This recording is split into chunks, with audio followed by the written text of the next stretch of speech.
साहब, मैंने उस लड़की को अपनी आंखों के सामने तालाब में छलांग लगाते हुए देखा है। गांव का एक लड़का पुलिस स्टेशन में घबराते हुए अपना बयान दे रहा था। उसने कहा, साहब मेरे घर से तालाब साफ दिखाई देता है। पुलिस तुरंत तालाब के पास पहुंची। इंस्पेक्टर ने देखा वहां किनारे पर एक कागज का टुकड़ा पड़ा था। उस पर लिखा था, मैं मजबूर होकर अपनी जान दे रही हूँ। गोताखोरों ने पूरे तालाब को छान मारा। हैरानी की बात यह थी कि तालाब के अंदर कुछ भी नहीं मिला। अगले दिन आकर उस लड़के ने फिर से बयान दिया, मैं सच कह रहा हूं साहब, मैंने फिर से आज एक लड़की को अपनी आंखों के सामने तालाब में छलांग लगाते देखा है। पुलिस फिर तालाब के पास पहुंची। इस बार भी एक कागज का टुकड़ा मिला। इस बार भी पुलिस वालों को निराशा ही हाथ लगी। तालाब में कुछ भी नहीं मिला।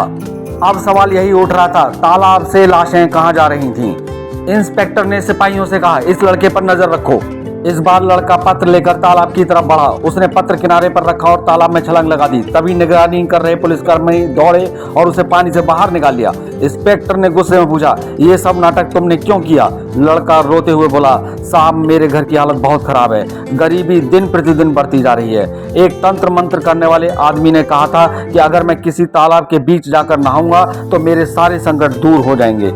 साहब मुझे तैरना नहीं आता था और ना ही मैं ये बात किसी को बता सकता था, इसलिए मैंने अपने झूठे बयान दिए ताकि आप मुझ पर नजर रखें और अगर मैं डूबने लगूं तो आप मुझे बचा लें। ये सुनकर इंस्पेक्टर ने गहरी सांस ली और कहा, तंत्र मंत्र किसी भी समस्या का हल नहीं होता।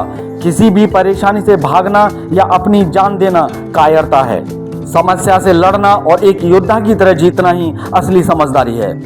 लाइक, कमेंट, सब्सक्राइब करके बताएं कहानी कैसी लगी। धन्यवाद।